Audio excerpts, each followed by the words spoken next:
Hi everyone, welcome to another video. ഇന്നത്തെ video variety ആയിട്ട് അടിപൊളി ടേസ്റ്റിലുള്ളൊരു തക്കാളി ചട്നിയാണ്. കുട്ടികൾക്കാണെങ്കിലും വലിയവർക്കാണെങ്കിലൊക്കെ ഒരേപോലെ തന്നെ ഇഷ്ടപ്പെടുന്ന, എന്നാൽ വളരെ കുറച്ച് സാധനങ്ങൾ മാത്രം ഉപയോഗിച്ച് വളരെ പെട്ടെന്ന് തന്നെ ഉണ്ടാക്കിയെടുക്കാൻ പറ്റിയ അടിപൊളി ചട്നി. ദോശയോ ഇഡ്ഡലിയോ ചപ്പാത്തിയൊക്കെ ഈ ഒരു ചട്നി ഉണ്ടെങ്കിൽ കാലിയാവുന്ന വഴി അറിയില്ല. ഈ തക്കാളി ചട്നി ഉണ്ടാക്കാനായിട്ട് ആദ്യം ചെയ്യാറുള്ളത്, വെളിച്ചെണ്ണ ഒഴിച്ച് ചൂടാവുന്ന സമയത്ത് 2-3 കഷ്ണം ഇഞ്ചിയും കുറച്ച് കറിവേപ്പിലയും കൂടെ ഇട്ടൊന്ന് ചൂടാക്കിയെടുക്കും. അത് ചൂടായി വരുമ്പോൾ തന്നെ വലിയുള്ളി മുറിച്ചതാണ് ആഡ് ചെയ്യാറുള്ളത്. വലിയുള്ളി നോർമൽ സൈസിലുള്ള 2 എണ്ണമാണ് കേട്ടോ ഇപ്പോൾ എടുത്തിരിക്കുന്നത്. അതൊന്ന് ഇളക്കി കൊടുത്തിട്ട് വഴന്ന് വരാനായിട്ട് കുറച്ച് സമയം ഒന്ന് അടച്ചു വെക്കാം. ലോ ഫ്ലെയിമിലിട്ട് അടച്ചു വെച്ച ശേഷം 5-6 മിനിറ്റ് തന്നെ ഉള്ളി ഹാഫ് കുക്കായി വരുമല്ലോ, ആ സമയത്താണ് തക്കാളി ആഡ് ചെയ്യേണ്ടത്. തക്കാളി ഞാനിപ്പോൾ എടുത്തിരിക്കുന്നത് ഒരു വലിയ തക്കാളിയാണേ. മീഡിയം സൈസിലുള്ള 2 വലിയ ഉള്ളിയാണല്ലോ എടുത്തിരുന്നത്. അതിനായിട്ട് ആവശ്യമുള്ളത് ഈ ഒരു തക്കാളിയാണ് കേട്ടോ. ഉള്ളി വഴന്ന് ഹാഫ് കുക്ക് ആവുമ്പോൾ തന്നെ ഈ തക്കാളി മുറിച്ചതിനെ കൂടെ ഇതിലേക്ക് ആഡ് ചെയ്യാം. കഴിഞ്ഞൊരു വീഡിയോയിൽ തക്കാളിയും വെളുത്തുള്ളിയും കൂടുള്ള ഒരു ചമ്മന്തി ഞാൻ പരിചയപ്പെടുത്തിയിരുന്നു. ആ വീഡിയോൻ്റെ ഷോർട്സിനിടയിൽ നമുക്ക് 1-2 കമൻറ്റ് വന്നിരുന്നു കേട്ടോ ഈ പാത്രത്തിനെ കുറിച്ചിട്ട്. ഇത് നോൺ സ്റ്റിക്ക് പാൻ അല്ല കേട്ടോ, ഇൻഡാലിയത്തിൻ്റെ പാത്രമാണ്. നമ്മൾ കുറച്ച് വർഷമായിട്ട് ഉപയോഗിക്കുന്നതാണ്. ചില ഐറ്റംസൊക്കെ ചില പാത്രങ്ങളിൽ കുക്ക് ചെയ്താലാണ് നമുക്കൊരു തൃപ്തി വരത്തുള്ളൂ അല്ലേ? അതേപോലെ തന്നെയാണ് ഇവിടെ ഞങ്ങൾക്കും.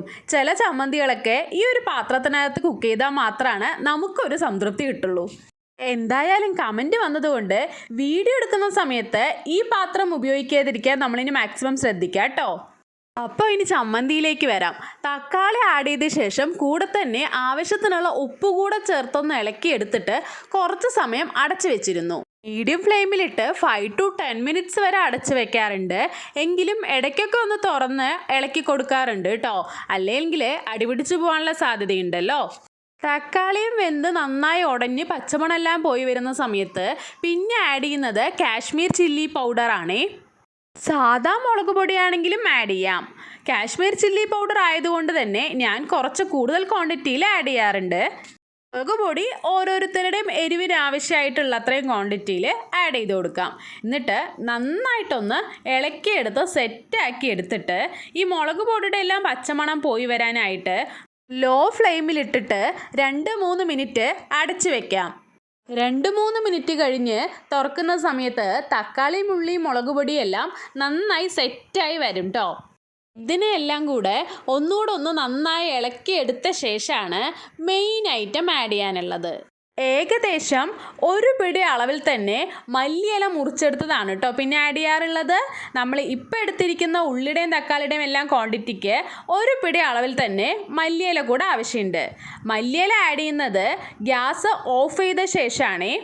മല്ലിയില അധികം കുക്കാവണ്ടല്ലോ, ഈ ഒരു ചൂടിൽ തന്നെ അത് സെറ്റായി വരും. അതിനായിട്ട് കുറച്ച് സമയം അടച്ചു വയ്ക്കാറ് കൂടെ ഉണ്ടേ. ചൂടാറി വരുന്ന സമയത്ത് മിക്സിയുടെ ജാറിലേക്ക് ഇട്ട് ഇതിനെ അരച്ചെടുക്കാം. അരച്ചെടുക്കുന്ന സമയത്ത് ഒട്ടും തന്നെ വെള്ളം ആഡ് ചെയ്യാതെയാണ് കേട്ടോ അരയ്ക്കാറുള്ളത്. അതേപോലെ തന്നെ ഒരുപാട് പേസ്റ്റ് പോലെയും അരയ്ക്കാറില്ല. അരച്ചെടുത്ത് ചട്നി ഒരു പാത്രത്തിലേക്ക് മാറ്റിയ ശേഷം ജാറിലേക്ക് 2-3 സ്പൂണ് വെള്ളം കൂടെ ഒഴിച്ചിട്ട് ഈ ചമ്മന്തിയുടെ കൂട്ടത്തിലേക്ക് ഒഴിച്ചു കൊടുക്കും കേട്ടോ. അതിനൊന്ന് നന്നായി ഇളക്കിയെടുത്താൽ നമ്മളുടെ തക്കാളി ചട്നി റെഡിയായി. ഈ തക്കാളി ചട്നി കടുക് പൊട്ടിക്കാതെ തന്നെയാണ് കേട്ടോ ഉപയോഗിക്കാറുള്ളത്. എല്ലാവർക്കും ഇഷ്ടപ്പെടുന്ന ഒരു രക്ഷയില്ലാത്ത ടേസ്റ്റിലുള്ള ഒരു തക്കാളി ചട്നിയാണ്. ഒരു തവണ ഉണ്ടാക്കിയാൽ നിങ്ങൾ പിന്നെ ഇതെപ്പോഴും ഉണ്ടാക്കി നോക്കും. ട്രൈ ചെയ്ത് നോക്കണേ. വീഡിയോ ഇഷ്ടപ്പെട്ടാൽ ലൈക്ക് ചെയ്യാൻ മറക്കല്ലേ. മറ്റൊരു വീഡിയോയിൽ കാണും വരേക്കും ബൈ.